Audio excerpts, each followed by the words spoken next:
जय हिंद बच्चों, कैसे हो? उम्मीद करते हैं आप लोग अच्छे होंगे। प्यारे बच्चों, आज का क्लास लेकर फिर आप सबके बीच उपस्थित हो गए हैं। आज के क्लास में हम लोग अध्ययन करने वाले हैं पराग स्त्री केसर संकर्षण। तो क्या अध्ययन करने वाले हैं? पराग स्त्री केसर संकर्षण।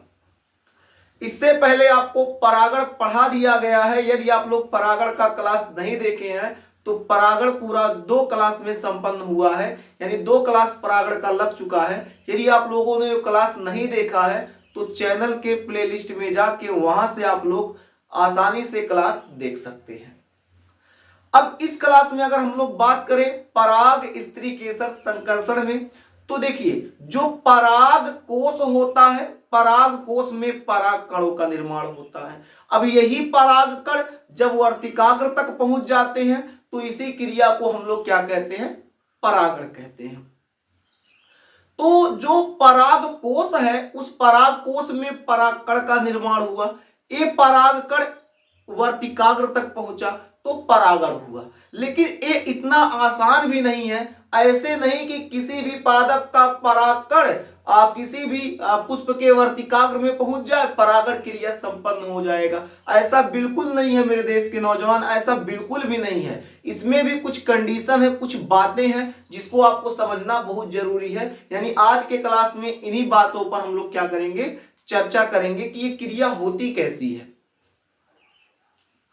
तो अगर हम लोग बात करें परागकण की, तो परागकण जब वर्तिकाग्र पर जाता है तो वर्तिकाग्र डिसाइड करता है कि ये सुयोग्य है या अयोग्य है। अब इस सुयोग्य अयोग्य क्या है इसको समझते हैं। जैसे कोई परागकण है, वो जब किसी पुष्प के वर्तिकाग्र पर गया तो वर्तिकाग्र डिसाइड करेगा कि ये जो परागकण है ये हमारे योग्य है कि नहीं, यानी परागण के योग्य है या नहीं। अगर योग्य है तो उसको सुयोग कहेंगे, अगर योग्य नहीं है तो उसको अयोग्य कहेंगे। अब ये डिसाइड कैसे करता है इसको समझते हैं। तो जो पुष्प होता है, पुष्प में जो वर्तिकाग्र होता है, वर्तिकाग्र क्या करता है? वो ध्यान देता है कि किस मतलब पौधे से आया हुआ है। जो ये परागकण है क्या हमारे जाति का परागकण है या किसी अन्य जाति का परागकण? अब यहां जाति से मतलब आपकी जाति से नहीं है, पुष्पों की जातियों से है।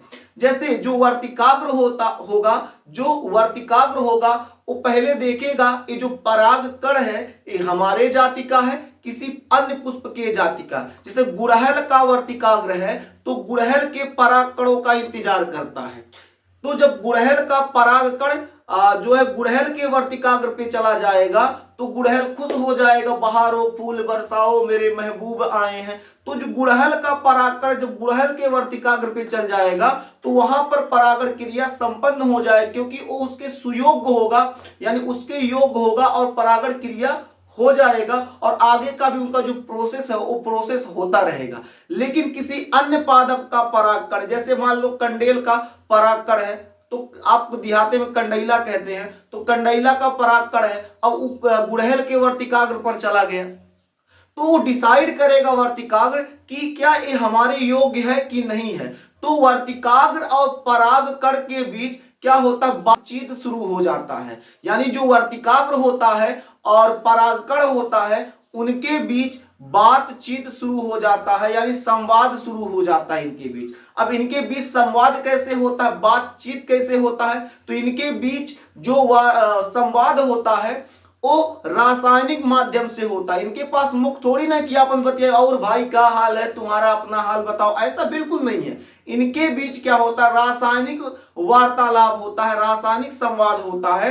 तो रासायनिक संवाद जब होगा तो रासायनिक संवाद के द्वारा जब वर्तिकाग्र को लगेगा यार हाँ भले ही अन्य पादप का है लेकिन हमारे योग्य है, हमारे कैटेगरी में मिल रहा है, काम चल जाएगा, तो उसका परागण हो जाएगा। उम्मीद करते हैं कि आपको बातें समझ में आ रही होंगी। आइए आपको यहाँ कुछ चित्र की मदद से समझाते हैं ताकि आपको बेहतर समझ में आए। जैसे मान लेते हैं कि कोई वर्तिकाग्र है,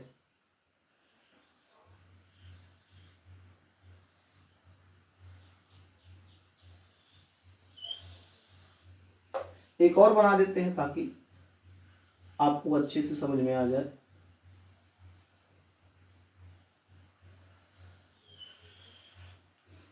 अब इस वर्तिकाग्र में देखते हैं जो परागकण आया है इसी जाति का परागकण आ गया, सेम जाति का, सेम जाति है तो इसको ऋण से कर देते हैं, ये सेम जाति का परागकण आ गया। और इस वर्तिकाग्र में हम लोग देखें तो क्या हुआ, सेम जाति का नहीं, देखो अलग कलर से कर देते हैं, मतलब दूसरे जाति का परागकण इस पे आ गया। अब जब सेम जाति का रहेगा तो क्या होगा, जब सेम जाति का है तो वर्तिकाग्र ये क्या है, वर्तिकाग्र है, ये क्या है, परागकण। तो जब सेम जाति का परागकण इसके वर्तिकाग्र पर आएगा तो ये जो वर्तिकाग्र होगा परागकण से बात शुरू कर देगा, वार्तालाप शुरू होगा। तो पता चलेगा कि ये कह रहा है कि हम देखिए हम तो गुड़हल के वर्तिकाग्र हैं, ये कह रहा है अरे भाई साहब हम भी तो गुड़हल के परागकण हैं। तो दोनों कहेंगे अच्छा सेम जाति के हो, कहेंगे हाँ बिल्कुल एकदम अपने ही प्रजाति के हो। तो कहेगा अच्छा ठीक है कोई बात नहीं। तो हम लोग क्या करते, परागण क्रिया संपन्न कर लेते, आगे का प्रोसेस हम लोग शुरू करते हैं। ठीक है, यानी ये इसके सुयोग्य हो जाएगा, क्या हो जाएगा, सुयोग्य। और यहां जब देखेंगे ये वर्तिकाग्र हो जाएगा और ये क्या हो जाएगा, परागकण।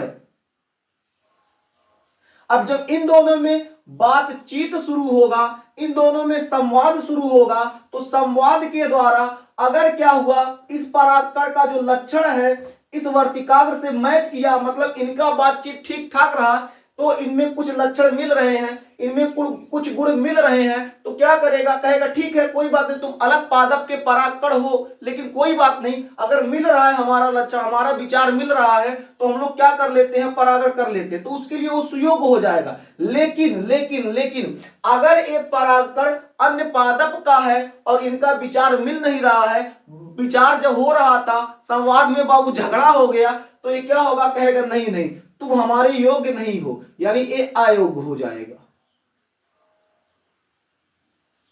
क्या हो जाएगा, अयोग्य हो जाएगा। तो सुयोग अयोग्य समझ गए, मतलब जब वर्तिकाग्र क्या करेगा, परागकण को एक्सेप्ट कर लेगा तो भाई हाँ मान लेगा वो सुयोग्य है, और जब वर्तिकाग्र परागकण को एक्सेप्ट नहीं करेगा तो वो आपका क्या हो जाएगा, अयोग्य हो जाएगा। और याद रखिएगा हमेशा सुयोग्य जो परागकण होता है उसी से क्या होता, उसी का परागण होता है, और जो अयोग्य परागकण होगा उस परागकण को नष्ट कर दिया जाता है। उस परागकण, वो जो परागकण होता है वर्तिकाग्र उसे एक्सेप्ट नहीं करता, यानी उसको स्वीकार नहीं करता, और सुयोग्य परागकण को क्या कर लेता है, स्वीकार कर लेता है। यानी जो सुयोग होगा उसको वर्तिकाग्र स्वीकार कर लेगा, और जो अयोग्य परागकण होगा उसको स्वीकार नहीं करेगा, यानी अस्वीकार करेगा।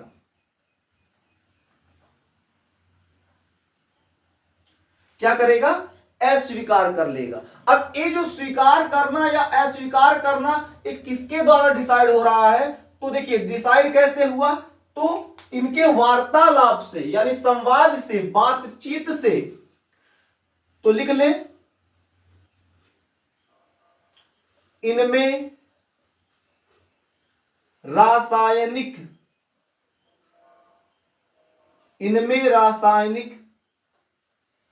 संवाद होता है।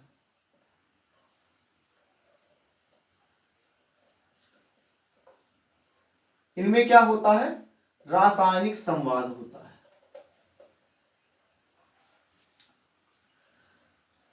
अब ये परागकण जो भाई अस्वीकार हो जाएगा, अयोग्य होगा, उसका तो काम खत्म है, वो आगे का क्रिया नहीं कर पाएगा। लेकिन जो सुयोग्य है उसको तो भाई आगे हम लोग पढ़ेंगे, यानी अयोग्य का काम यही खत्म हो जाएगा, जिसको अस्वीकार कर दिया वो यही खत्म। लेकिन जो सुयोग्य है, जिसको स्वीकार किया है, उसमें काम होगा। अब उसमें काम कैसे होगा इसको समझते हैं। ये जो परागकण है, परागकण का जब झड़ना आपको पढ़ाया गया था उस क्लास में आपको बताया गया था जो परागकण होते हैं तो कुछ परागकण 2 कोष की अवस्था में झड़ते हैं, कुछ परागकण 3 कोष की अवस्था में झड़ते हैं। अब जो परागकण 2 कोष की अवस्था में झड़ेगा उनका पुनः समसूत्री विभाजन होगा। और समसूत्री विभाजन किसका होगा? तो जनन कोशिका का। यानी जो दो कोश की अवस्था में परागकण झड़ते हैं उनके जनन कोशिका का समसूत्री विभाजन होता है। और जब उनका समसूत्री विभाजन होगा तो क्या करेंगे? दो नर युग्मकों का निर्माण करेंगे। और जब दो नर युग्मकों का निर्माण हो जाएगा फिर उनमें से क्या होगा? पराग नलिका निकलेगी। और ये पराग नलिका निकलेगी जब, तो ये यहां से होते हुए ये क्या करेगी? अंदर यहां से वर्तिका से होते हुए अंडाशय, और अंडाशय के अंदर क्या पाया जाता है? बीजांड। और ये क्या करेगी? बीजांड में प्रवेश कर जाएगी। तो कहने का मतलब क्या है? जो परागकण है जब दो कोश की अवस्था में होता है तो क्या होता है? उनके जनन कोशिका में समसूत्री विभाजन होता है, जिससे वो क्या करते हैं? दो नर युग्मकों का निर्माण करते हैं। उसके उपरांत ये परागकण पराग नलिका का निर्माण करता है। यही पराग नलिका वर्तिका से होते हुए अंडाशय के माध्यम से ये क्या करती है? बीजांड में प्रवेश कर जाती है। आइए इसे लिख लेते हैं।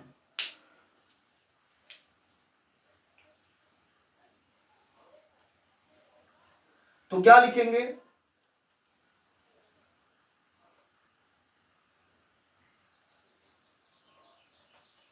जब परागकण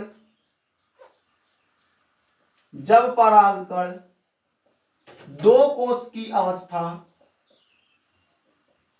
जब परागकण दो कोश की अवस्था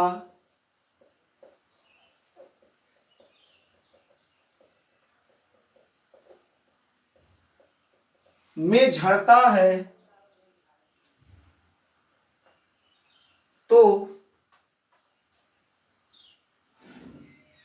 जनन कोशिका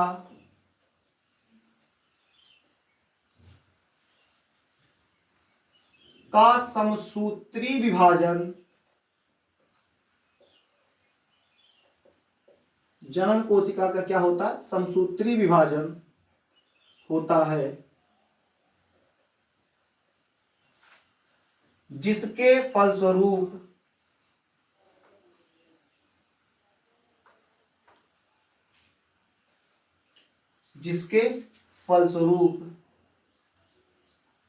जिसके फलस्वरूप दो नर युग्मक का निर्माण होता है।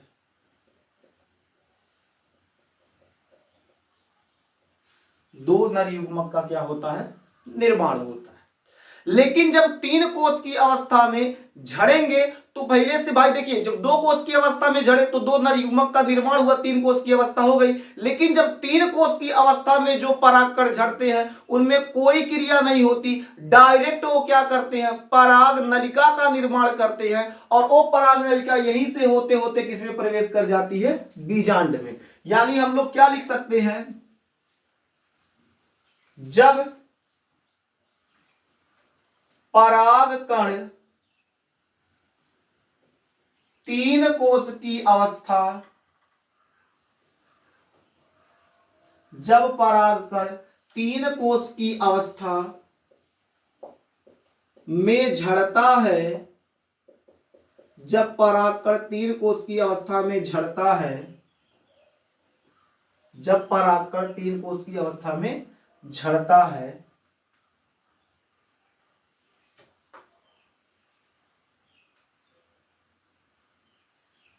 तो सीधे पराग नलिका का निर्माण करता है।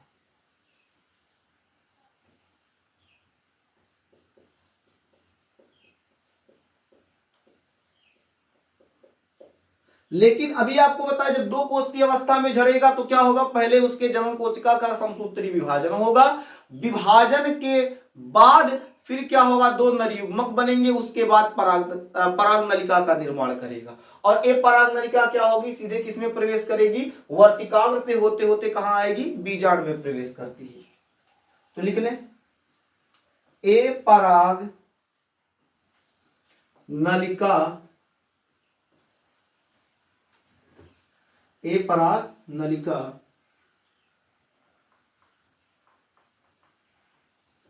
वर्तिका, किसे? वर्तिका से होकर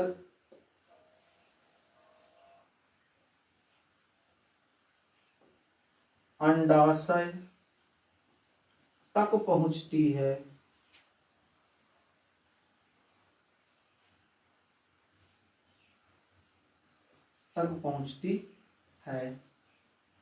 और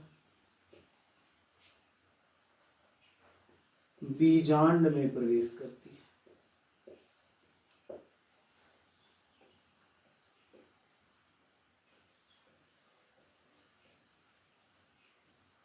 और बीजांड में प्रवेश करती है। ठीक है, इतना बात समझ में आ गया। यानी जो अयोग होगा उसको रिजेक्ट कर दी, जो सुयोग हो गया परागकण जो सुयोग्य है उसको क्या करें, उसमें क्रिया होगा, यानी 2 कोष की अवस्था में झड़ेगा तो उसका फिर समसूत्री विभाजन होगा, विभाजन के उपरांत फिर पराग नलिका का निर्माण करेगा। 3 कोष की अवस्था में झड़ेगा, डायरेक्ट पराग नलिका का निर्माण करेगा, वो बीजांड में प्रवेश करेगा। अब बीजांड में प्रवेश कैसे करता है उसको तो हम लोग अगली क्लास में देखेंगे। अभी हम लोग क्या समझ रहे हैं, केवल हम लोग अभी इस क्लास में हम लोग समझ रहे हैं पराग स्त्रीकेसर संकर्षण, तो हम लोग इसी पे चर्चा हम लोग करेंगे। अब इनका संकर्षण हुआ कैसे, अभी थोड़ी देर पहले बताए थे, यानी इनका जो वार्तालाप हुआ, संकर्षण हुआ, कैसे हुआ, तो रासायनिक संवाद द्वारा। मतलब ये आपस में बातचीत करते हैं, वो भी कैसा बातचीत, तो रासायनिक द्वारा, मतलब रासायनिक संवाद करते हैं, रासायनिक बातचीत करते हैं। ठीक है, इतना बात समझ में आ गया। एक पॉइंट और आप लोग नोट कर लीजिए, आइए यहां लिख देते हैं।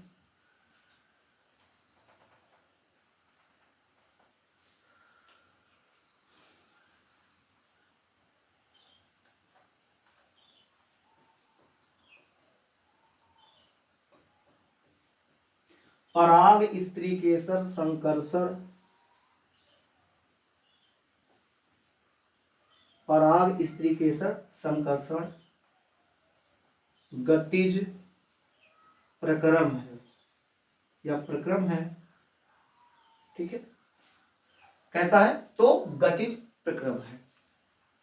तो अभी तक हम लोगों ने क्या समझा, अभी तक हम लोगों ने समझा इनमें रासायनिक संवाद होता है। जब परागकण 2 कोष की अवस्था में झड़ता है तो जनन कोशिका का समसूत्री विभाजन होता है, जिसके फलस्वरूप 2 नरयुग्मक का निर्माण होता है। जब परागकण 3 कोष की अवस्था में झड़ता है तो सीधे पराग नलिका का निर्माण कर लेता है। ए पराग नलिका वर्तिकाग्र से होकर अंडाशय तक पहुंचती है और बीजांड में प्रवेश करती हैं। अब बीजांड में प्रवेश कैसे करेगी उसको अगली क्लास में देखेंगे। एक और पॉइंट यहां लिखवा दिए हैं, जो पराग स्त्रीकेसर संकर्षण होता है उसमें गतिज प्रक्रम होता है। कैसा होता है, गतिज प्रक्रम, मतलब स्थित नहीं रहते हैं, वो गतिज करते रहते हैं।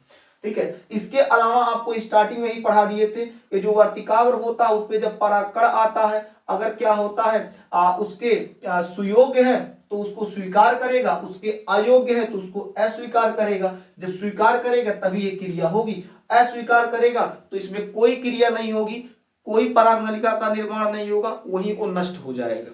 बात समझ में आ गया?